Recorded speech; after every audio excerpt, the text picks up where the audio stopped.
As you know कि UP का result declare हो गया है मेडिकल की काउंसलिंग के लिए। तो इस वीडियो में हम लोग डिस्कस करेंगे क्या डॉक्यूमेंटेशन आपको चाहिए। अब जैसे कल से रिपोर्टिंग स्टार्ट हो रही है और किस नाम से आपको डीडी बनवाना है, कितने का डीडी बनवाना है और किस तरह का डीडी बनवाना है। तो वो सारी चीजें हम लोग इस वीडियो में डिस्कस करेंगे। एक नोटिफिकेशन आया है डीजीएमडी की तरफ से, वो हम लोग डिटेल में देखेंगे। जैसे आज ही नोटिफिकेशन रिलीज हुआ है तो इस नोटिफिकेशन में हम लोग पॉइंट बाय पॉइंट डिस्कस करेंगे। इन्होंने कहते हैं कि भाई आपका जो रिजल्ट है वो डिक्लेयर हो गया है, यूपी डीजीएमबी पे चेक कर सकते हैं या फिर यूपी नीट पे। ठीक है, इसमें लिखा हुआ है कि आपको जो अलॉटमेंट लेटर दिया गया है उस अलॉटमेंट लेटर में आपका नोडल सेंटर मेंशन है जहां आपको जाकर रिपोर्ट करना है।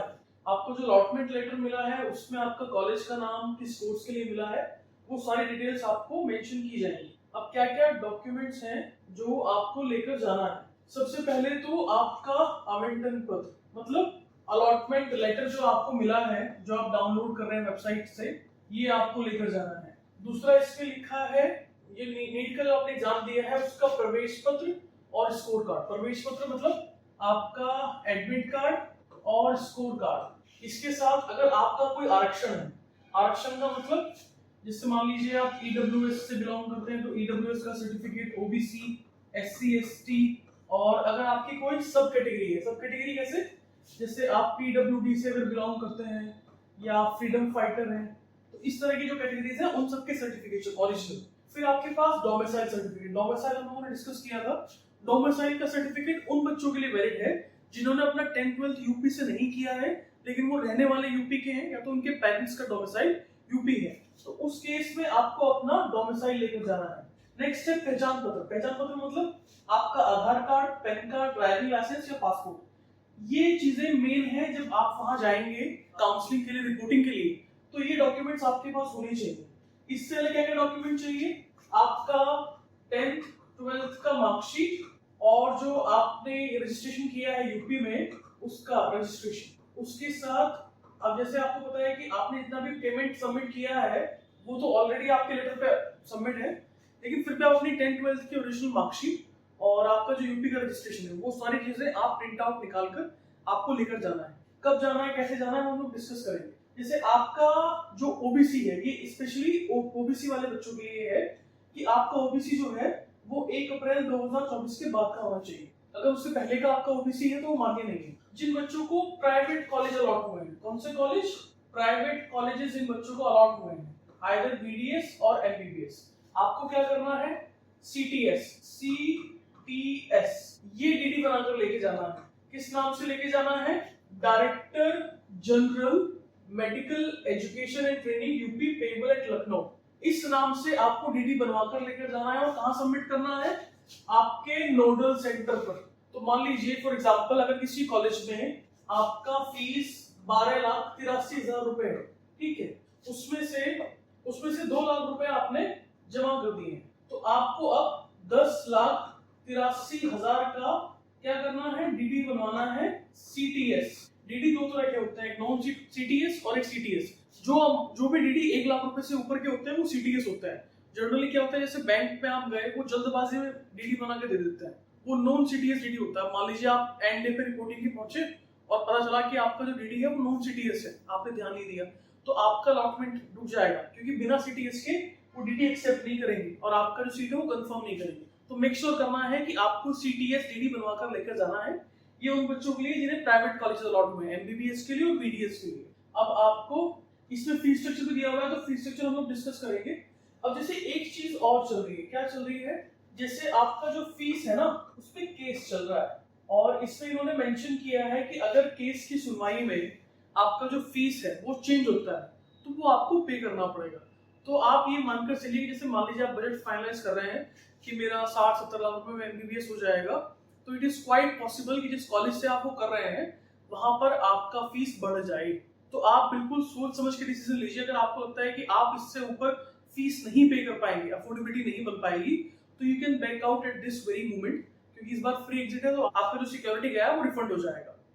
तो ये इन्होंने क्लियरली पहले ही मेंशन कर दिया है कि जो फीस है वो बढ़ सकती है। ये बहुत बच्चों को इसके बारे में नहीं पता है, लेकिन आपके जो प्राइवेट कॉलेजेस हैं उनकी फीस बढ़ सकती है। उसके लिए एक केस चल रहा है।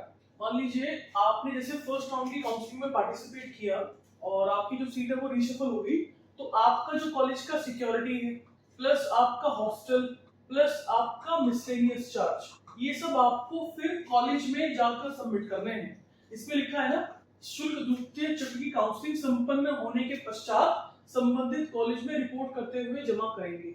मान लीजिए जैसे मुझे फर्स्ट राउंड की काउंसलिंग में for example Muzaffarnagar medical college मिल गया, लेकिन सेकंड राउंड की काउंसलिंग मुझे शारदा कॉलेज मिल गया, तो मेरा जो उस कॉलेज का सिक्योरिटी है, हॉस्टल है और मिसलेनियस है, फिर उसके लिए I have to personally go to that college और वहां जाकर मुझे फॉर्मेलिटीज पूरी करनी है। तो अभी जब आप रिपोर्टिंग के लिए जाएंगे, आपको सिर्फ अपना ट्यूशन फीस सबमिट करना है।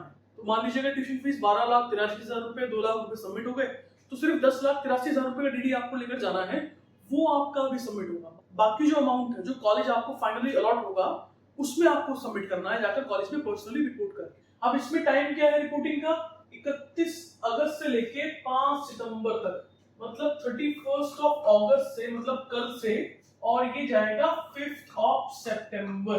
तो आपको क्या मेक श्योर करना है कि आप एनी हाउ कॉलेज 2 या 3 तारीख तक रिपोर्ट कर लें, क्योंकि ऐसा हो सकता है कि मान लीजिए किसी डॉक्यूमेंटेशन में, डीडी में आपके प्रॉब्लम है, तो आपके पास टाइम है कि आप उसको टाइमली रेक्टिफाई कर पाए।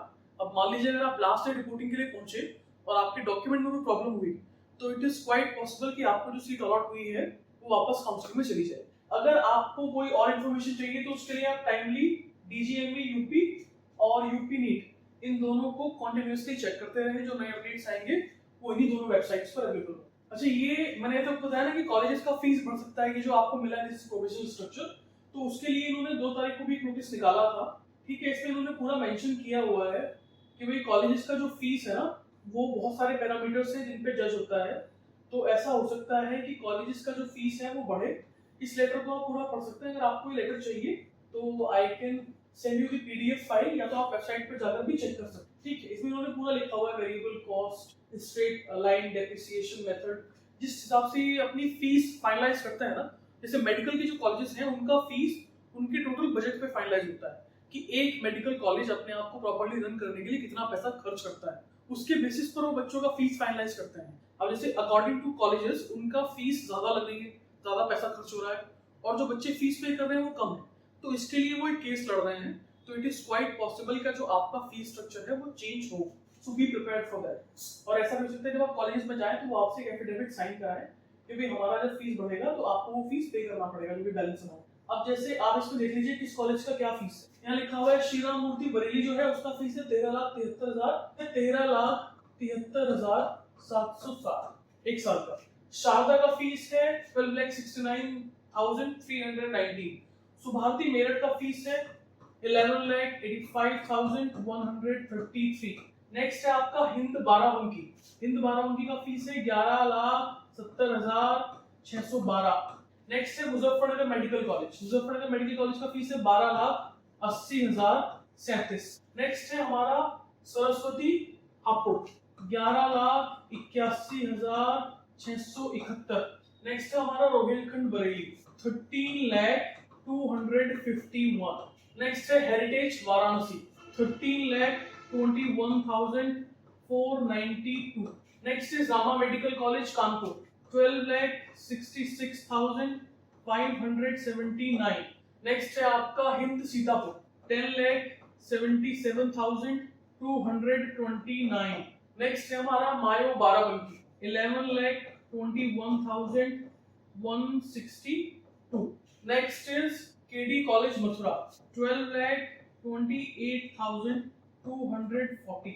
Next is Rashtriya medical college Bareilly 12,28,406। Next is Rama medical college Hapur 13,09,968। Next is Prasad medical college Lucknow 11,03,932।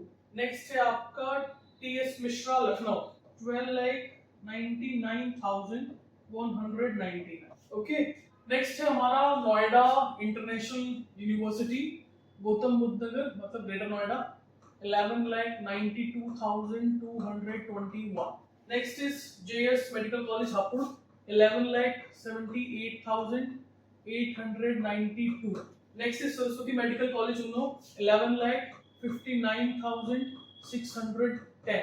Next is university institute of medical science Prayagraj 11,90,401.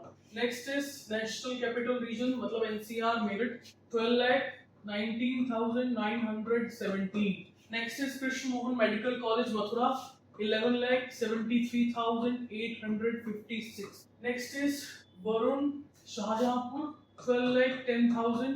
Next is Shri Venkateshwara Amroha 11,10,508. Next is Narayan Medical College Kanpur 12,14,683. ये जो हमने अभी डिस्कस किया this is just tuition fees. इससे अलग अगर आप non AC hostel ले रहे हैं तो यू हैव टू पे 1,50,000 और अगर आप एसी वाला हॉस्टल ले रहे हैं तो यू हैव टू पे 1,75,000. उसके बाद इसमें जो लिखा है छात्रों को इसमें ब्रेकफास्ट लंच डिनर उपलब्ध कराया जाएगा. ठीक है. अब जैसे आप देख रहे हैं कि हॉस्पिटल लाइब्रेरी लेबोरेटरी जितना भी कॉलेज में होता है उसके लिए हर कॉलेज में आपको 3 लाख रुपए सिक्योरिटी पे करनी है. और apart from this 85,600 is the miscellaneous charge. तो मान लीजिए जो भी आपका कॉलेज का ट्यूशन फीस है उसमें 2 लाख रुपए माइनस करके बाकी का तो आपने कॉलेज को डीडी दे दिया. उससे अगर जब आप कॉलेज में रिपोर्ट करने के लिए जाएंगे जो भी कॉलेज आपको मिलेगा सब में ये चार्जेस कॉमन होंगे. मान लीजिए आपने नॉन एसी हॉस्टल लिया है तो 1.5 लाख रुपए आपको हॉस्टल का पे करना है. 3 लाख रुपए आपको पे करना है रिफंडेबल सिक्योरिटी और 85,000 आपको पे करना है मिसलेनियस चार्जेस के. अभी इसमें बहुत सारी चीजें हैं जो इन्होंने मेंशन की हुई है. यहाँ पर ये इन्होंने फिर बीडीएस का चार्ज मेंशन किया हुआ है कि बीडीएस में कौन कॉलेज क्या चार्ज करेगा. सरदार पटेल कॉलेज लखनऊ 3,42,000. आपका आईडीएस डेंटल बरेली 2,93,000. श्री बांके बिहारी गाजियाबाद 3,60,000. कालका dental college will charge 2,93,000. Chandra dental will charge 293. Dental college Azamgarh will charge again 293. Purvanchal dental college will charge 293. KD will charge 3,28,000. Indraprasth Ghaziabad 3,13,000. Rama dental college Kanpur will charge 3,13,000. ITS Greater Noida will charge 3,65,000. and ITS Dental College Ghaziabad will charge 3,84,000. Subhati Meerut will charge 3,13,500. Sharda Dental College will charge 3,65,000. BBDIT Lucknow will charge 3,48,000. Kotwal Moradabad will charge 3,65,000. Maharana Pratap Lucknow will charge 3,21,000. IDST Modinagar will charge 3,38,000 और सरस्वती 2,93,000. ये तो हो गया colleges का fees. अगर आप non AC hostel ले रहे हैं तो 85,000 आप देंगे. एसी हॉस्टल ले रहे हैं तो 1,05,000 ये आपको पे करना है. सिक्योरिटी के लिए यहाँ पर भी आपको 3 लाख रुपए जमा करने हैं और apart from this you have to pay 40,000 is miscellaneous charge. Okay. This is the notice जिन्होंने कहा हुआ है at the time of counseling the students will be informed about the fee determined for the session itne which would be provisional fee subjected to the final fees determined by the committee. Upon enhancement, the errors would be payable by the students in installment, either half-yearly or quarterly, depending upon the hike recommended by the committee, which shall also determine the number of installment to be paid by the student. तो ये notice already आ चुका है तो आप ये मत सोचिए this is the final fees. इसके ऊपर कुछ फीस नहीं. इट इज क्वाइट पॉसिबल कि जो भी आपका कॉलेज का फीस है उसमें 5 से 10 लाख रुपए फीस बढ़ सकती है जो आपको आने वाले टाइम में पे करनी पड़ सकती है क्योंकि आप एमबीबीएस के लिए जा रहे हैं 5.5 साल के लिए तो ये फीस कभी भी बढ़ सकती है. तो मेक श्योर अबाउट इट. और अगर फिर भी आपको कोई डाउट है आपके कॉलेज के अलॉटमेंट के रिगार्डिंग या आपको समझ नहीं आ रहा है कितने का डीडी बनवाना है कैसे बनवाना है तो you can write in the comment box. I will reply to it. Thank you so much.